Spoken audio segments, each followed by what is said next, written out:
الحمد لله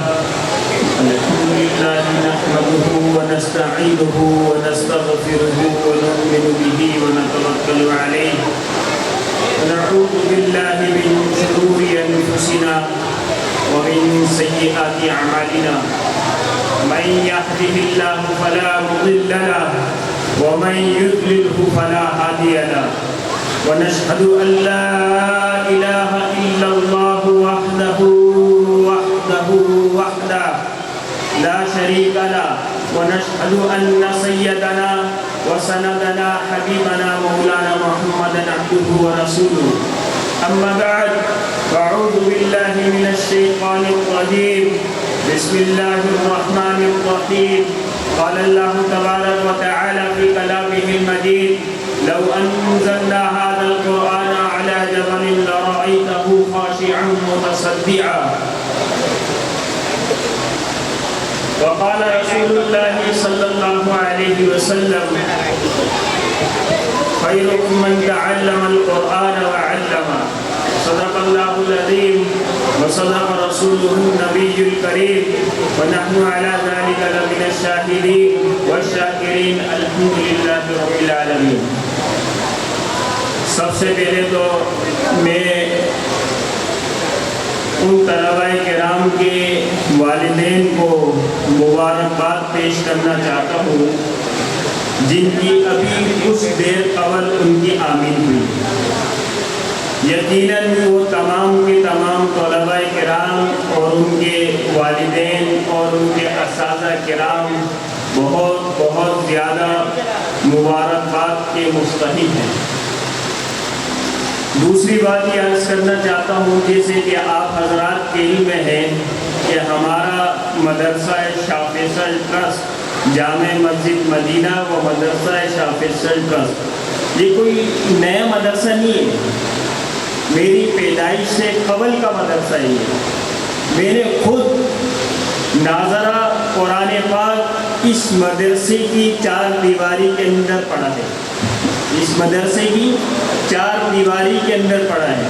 اور ہمارے استاد محترم رئیس المحدثین حضرت مولانا سلیم اللہ خان صاحب رحمۃ اللہ علیہ نے اس مدرسے کی بنیاد رکھی اور بہت سارے علماء کرام اس مدرسے میں ناظرہ پڑھ کے نکل کر عالم بھی بنے, مفتی بھی بنے اور مسجد کے امام بھی بنے, کسی مدرسے کے مدیر بھی بنے, کسی مدرسے میں محتمم کے عہدے پر فائز بھی ہوئے.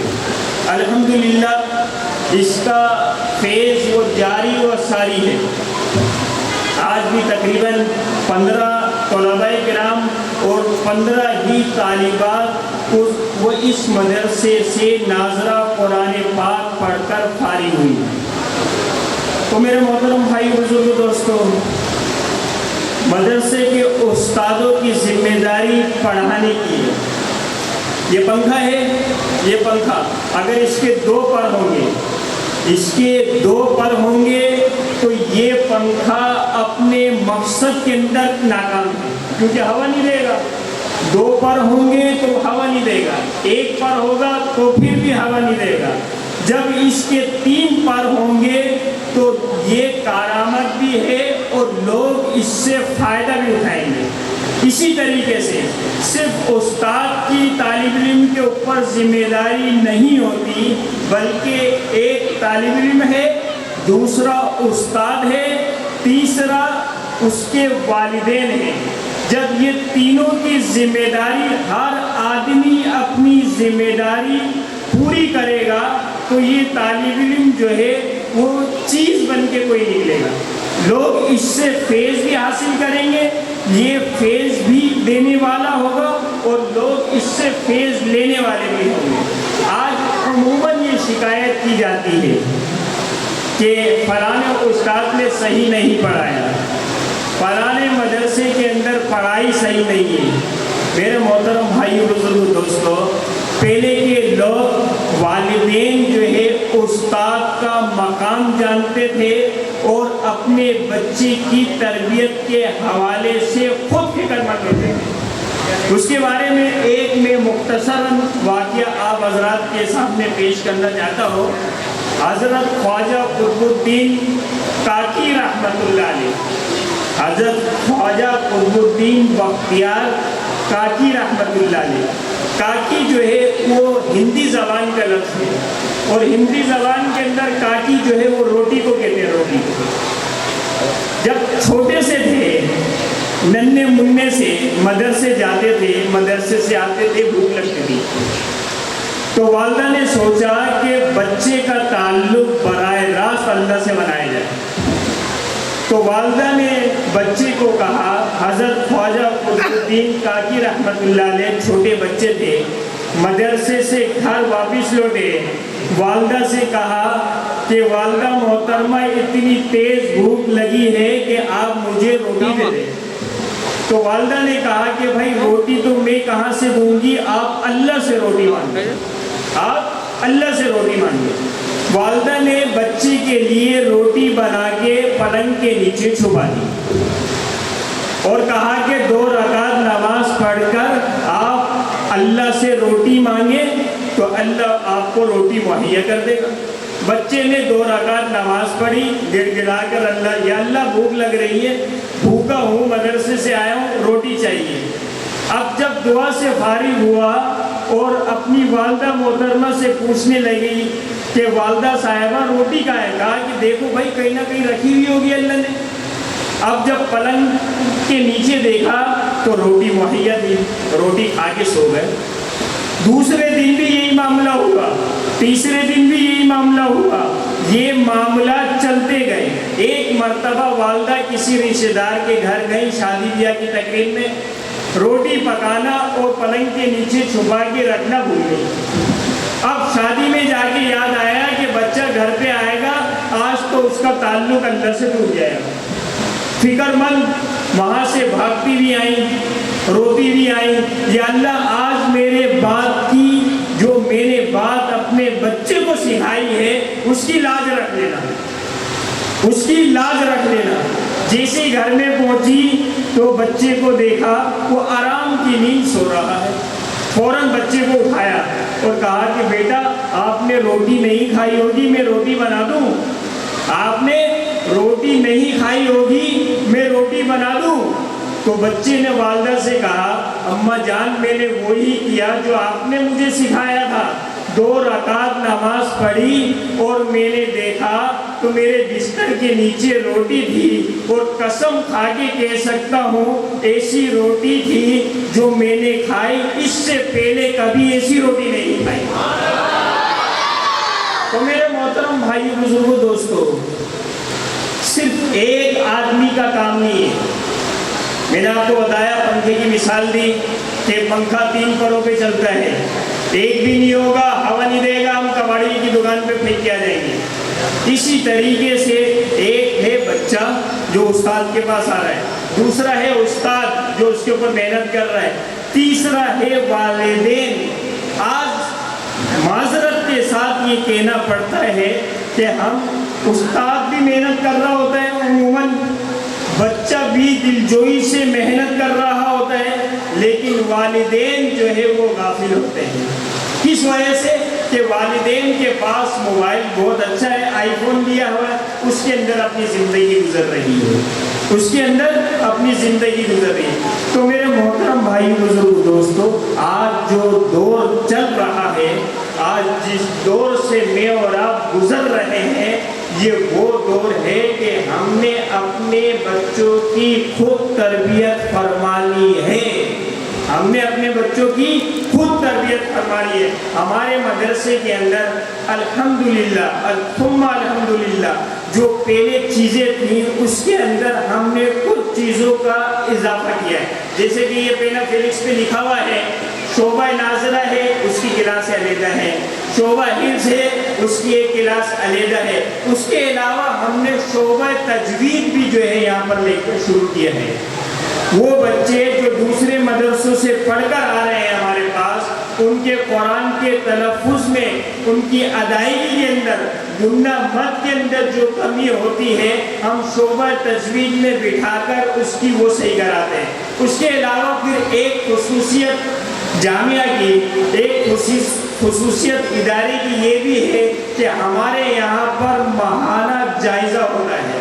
اب دیکھیں کہ بچہ جائزہ دے رہا ہے، استاد جائزہ لے رہا ہے، لیکن والدین کو اتنی توفیق نہیں ہو رہی کہ مہینے میں آ کر ایک مرتبہ وہ استاد سے پتہ کر لیں کہ میرا بچہ تعلیم کے اعتبار سے آپ کے پاس 2.5 گھنٹے پڑھ رہا ہے، حفظ والے وہ تقریباً 8 سے 9 گھنٹے پڑھ رہے ہیں، تو آپ ان کو کیا سکھا رہے ہو اور آپ سے وہ کیا سیکھ رہے ہیں، کتنے پارے ہو چکے ہیں، پچھلے مہینے ان کی کارکردگی کیا تھی، اس مہینے ان کی کارکردگی کیا ہے، یہ جو ہے اس بات کے اندر ہماری کمزوری ہے۔ تو کوشش کریں کہ اس کو ختم کریں۔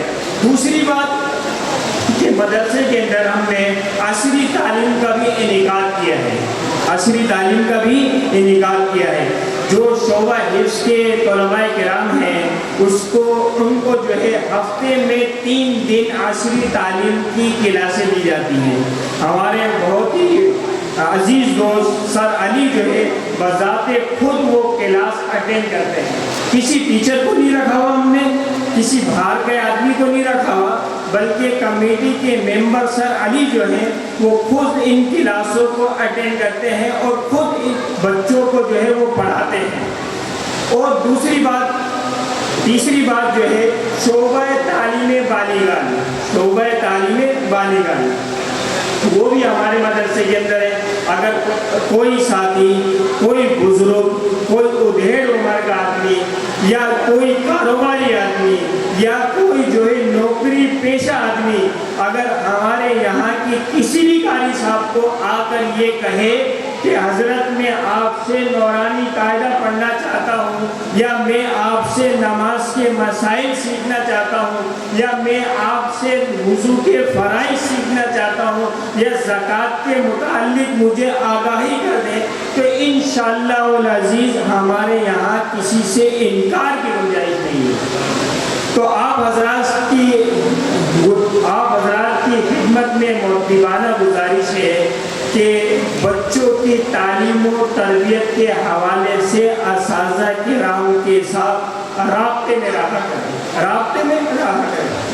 چوتھی بات یہ عرض کرنی تھی، جیسا کہ آپ حضرات کے علم میں ہے کہ ہمارا مدرسہ شاہ فیصل ٹرسٹ وہ بنین کے لیے بھی ہے اور بناتن کے لیے ہے۔ ہمارا بنین بھی چل رہا ہے، یعنی لڑکوں کو بھی پڑھایا جا رہا ہے اور لڑکیوں کو بھی اس کی تعلیم دی جا رہی ہے، اور یہ ابھی سے نہیں ہے، کئی سال سے الحمدللہ یہ پھر جاری ہے۔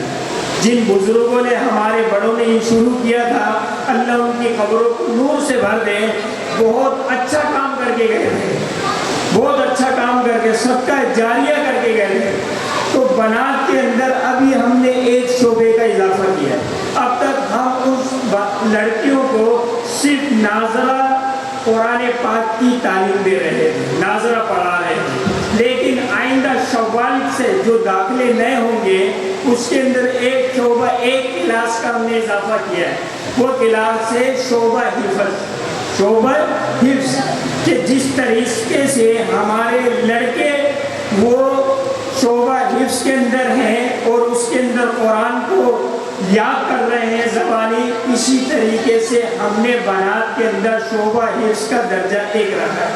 تو جن خواتین کو، جن بھائیوں کی بہنوں کو، بچیوں کو، بڑی عمر کی خواتین کو قرآن یاد کرنے میں دلچسپی ہے، اور ہونی بھی چاہیے، ہمارا 75% دین وہ ازواج مطہرات سے ملا ہے۔ آپ کو معلوم ہے کہ حضرت عائشہ صدیقہ رضی اللہ تعالی عنہ، عبداللہ ابن مسعود رضی اللہ تعالی عنہ، یہ حضرات صحابہ کرام جہاں کہیں پھنستے تھے مسئلے میں کہ حضور علیہ السلام کی خانگی زندگی کے بارے میں پتہ کرنا ہوتا تھا، تو فوراً ازواج مطہرات حضرت عائشہ صدیقہ رضی اللہ تعالیٰ عنہ کی خدمت میں حاضر ہوتے تھے۔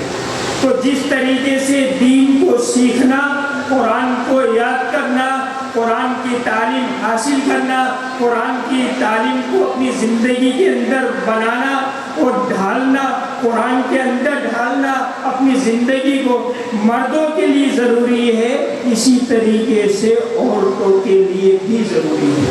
تو ایک تو یہ، چوتھی پانچویں بات یہ، آخری بات میں آپ سے عرض کر کے اجازت چاہوں گا، جیسا کہ آپ حضرات کے علم میں ہے، پچھلے سال ہی ہم نے بنات کے مدرسے کی چھت ڈلوائی تھی RCC، اوپر جو ہے ایک مدرسہ بن گیا، نیچے مذکورات کا مدرسہ، اوپر بنین کا مدرسہ۔ ابھی ہماری کمیٹی کی اور بہت سارے لوگوں کی خواہش ہے کہ اس کی تیسری چھت بھی جو ہے وہ مکمل ہو جائے، تو اس کے لیے مخیر حضرات سے تعاون کی اپیل ہے۔ یہ پیسہ اگر مسجد اور مدرسے کے لیے، جہاں پر قال اللہ تعالی وقال رسول اللہ صلی اللہ علیہ وسلم کے صدائیں بلند ہوتی ہوں، وہاں پر لگ جائے گا تو یقین جانے کل قیامت کے دن ان پیسوں کا حساب کتاب میں ہوگا۔ اللہ تعالیٰ سے دعا ہے کہ اللہ تعالیٰ مجھے اور آپ کو ان تمام باتوں پر عمل کرنے کی توفیق نصیب فرمائے۔ ابھی اذان ہوگی، اس کے بعد 5 منٹ کے بعد عشاء کی نماز ہوگی، عشاء کی نماز کے بعد بچوں کو انعامات تقسیم کیے جائیں گے، بچوں کی دستار بندی ہوگی، پھر حضرت مولانا کا بیان ہوگا جو ہمارے مہمان خصوصی ہیں، حضرت مولانا عادل عمر صاحب، وہ آنے والے ہی ہیں۔ تو تمام حضرات سے مؤدبانہ گزارش ہے کہ پوری جو آخری مجلس، تیسری مجلس ہے، اس کے اختتام کے بعد تشریف لے کے جائیں۔ اللہ تعالی عمل کرنے کی توفیق نصیب فرمائے۔